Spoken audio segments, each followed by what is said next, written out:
Kim Pao Bet gawa ng libro, anong kwento ang bet mo? Ako naman, may mga nababasa na kasi ako na may mga gumagawa ng kwento na ang main character nila. Wag kang bumase sa nababasa mo. Main character nila, ayun nga. Pero siyempre, iniiba-iba yung pangalan. Pero kung akong gagawa ng libro... Teka muna, ang libro ba ito ay tungkol sa love team nila o libro na isang parang modern romance, parang ganun ba? Yun nga, mas gusto ko yung parang libro ng storya nilang dalawa. Paano nabuo ang lahat-lahat. Yes. Kasi maganda yung maganda yung background, maganda yung kumbaga kung babalikan mo yung mga panahong nasa Starstruck sila at nasa Pinoy Big Brother, yung mga ganon, ang haba ng pinagsimula ng buhay nila, 'di ba? So, ngayon na nare-reveal lang, eto nang magkasama sila, 'di ba? So, ako gusto ko 'yon. So, ganun ang kwento, yung tungkol sa buhay talaga nila.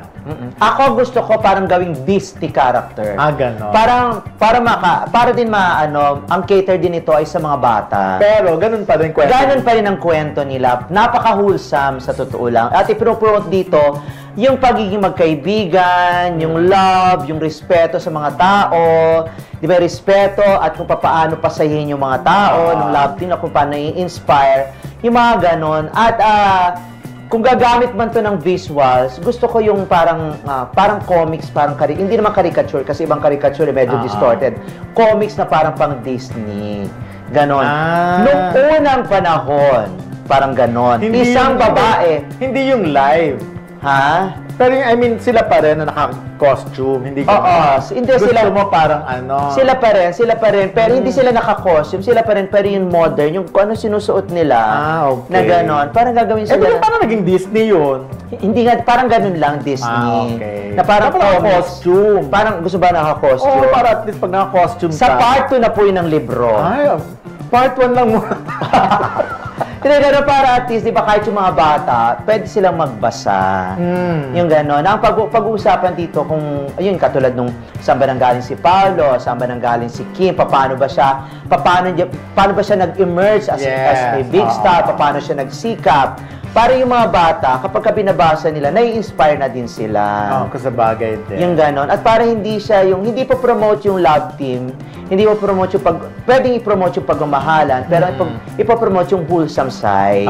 Pero gusto ko yung sa bandang dulo ng libro, kasi gagawin pang part 2 Dapat yung yung cliffhanger doon, parang pakasal level.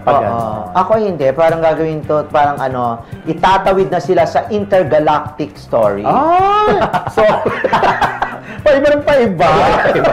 Parang yung mga alien naman. Magiging superhero sila. Pwedeng gano'n. Tapos magkakanak sila ng mga superheroes din. So, kung isasali tayong dalawa sa character, sa kwento nila, ano tayo? Kontrabida. Tayo yung mga daga.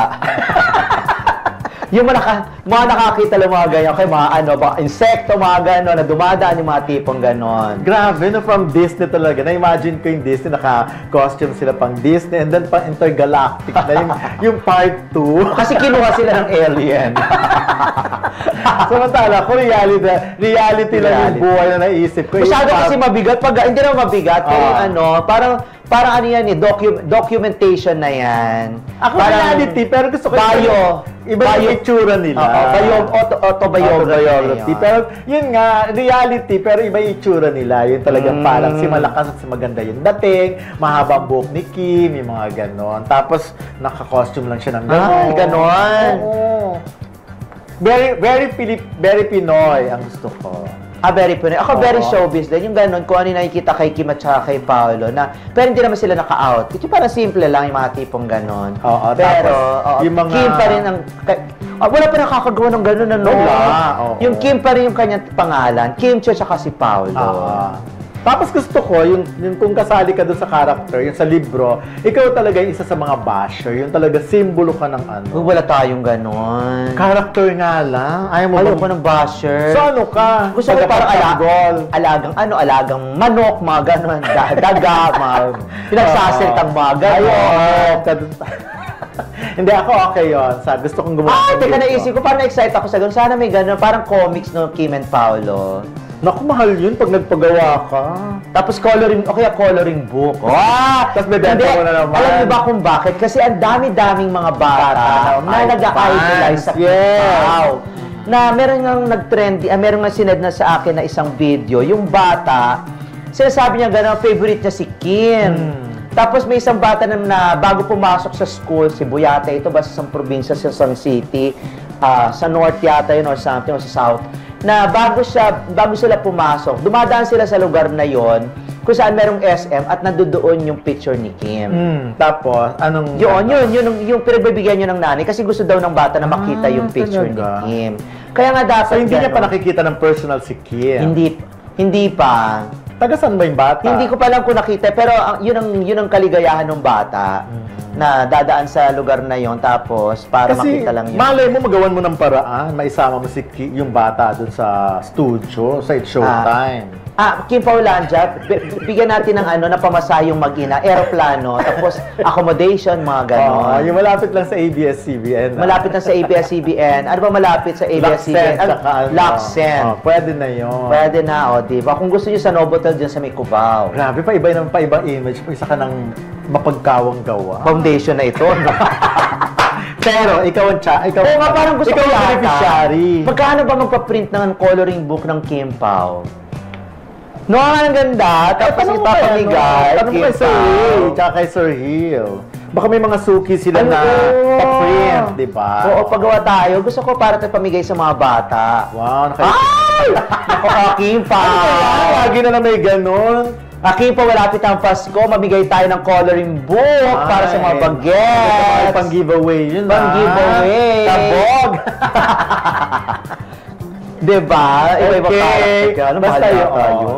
Pero tsaka, ano yan parang dire-diretsong kwento lang yan. Kasi diba, may part 1, part 2 hanggang sa umaga. Hanggang sa ikasal sila at magkaroon ng Jonakis, diba? Panalo, well. At tsaka pwede rin silang gawa ng mga ganyan, ng mga fairy tale na story. Pero as Kim Pao pa rin. As Kim Pao nga. Yun nga at totoo din, at totoo pa rin yung mga kaganapan. So, pero gusto ko yung parang sila rin, Kim Pao pa rin.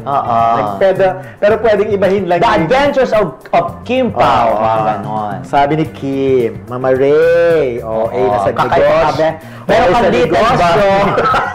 Meron ka, dahil sa mga suggestion yung yan, Mama Ray at Mama Don, meron po kayong Little Bunnies PH. Wow! Sa isang episode ng programang Minin noong Agosto 6, 2025, tinalakay nina Ray Pumaloy at Dondon Sermino ang ideya ng paggawa ng libro tungkol sa tambalang Kim Chiu at Paulo Avellino, kilala bilang Kim Pao. Bagamat wala pang opisyal na anunsyo mula sa mga artista o kanilang mga management, mukhang positibo ang pagtanggap ng mga tagahanga sa mungkahing ito. Ang tambalang Kim Pao ay muli nagabalik sa bagong romance suspense thriller series na Alibi mula sa ABS-CBN. Sa seryeng ito, ginagampanan ni Kim Chiu ang karakter ni Stella Marie Morales, habang si Paulo Avellino naman ay si Vincent Cabrera, isang misteryosong reporter. Ang serye ay idinirect na FM Reyes at Jojo Sagwin at isinulat ni Danica Domingo. Bagamat limitado pa ang detalye, inaasahan na magiging puno ito ng mga twist at emotional na eksena. Para sa karagdagang impormasyon, maaari mong panoorin ang buong episode ng Minin Dito. Mukhang lumalabas ang balitang payak na ideya ng paggawa ng libro tungkol sa tambalang Kim Chiu, Paulo Avellino ay mula sa fans o naglalahong usapin, pero walang opisyal na pahayag mula kina Kim o Pao o kanilang management na nagpapatunay rito. Wala pang nakikitang opisyal na pahayag mula kina Kim Chiu o Paulo Avellino o mula sa kanilang talent management o media network ABS-CBN na may balak silang maglabas ng libro tungkol sa tambalan nila. Kasalukuyang nasa promo phase ang kanilang pelikulang My Love Will Make You Disappear na lumabas noong Marso 26, 2025 at kumita ng 173 million sa buong mundo. Inanunsyo rin nitong Hunyo 2025 ang bagong serye nilang The Alibi, isang romance suspense proyekto ng ABS-CBN Dreamscape. Tila nagmula rin sa isang segment ng vlog o pakikipagtalakay ng fans. Walang ebidensyang sumusuporta sa isang konkretong plano sa publikasyon. Kung balak talagang may libro, tema, autobiographical style, gabay sa career nila bilang tambalan, kwento sa likod ng set o fan photo coffee table book, Maari itong gawin sa pamamagitan ng fanzine, coffee table art book o publisher tie-in kung may interes ang artista. Unang hakbang, kailangan may official statement o pag-anunsyo mula sa kanila o kanilang team. Posible ang ideya bilang propuesta ng fans at nagpapatunay na malaki ang engagement ng Tambalang Kim Pao sa social media at fan communities. Lalo't kasama sila sa promotional efforts ng iba't ibang proyekto. Ngunit, wala pa itong backing o endorsement mula sa kanilang kampo. Hindi ito opisyal at base sa haka-haka o muling hirit ng fans.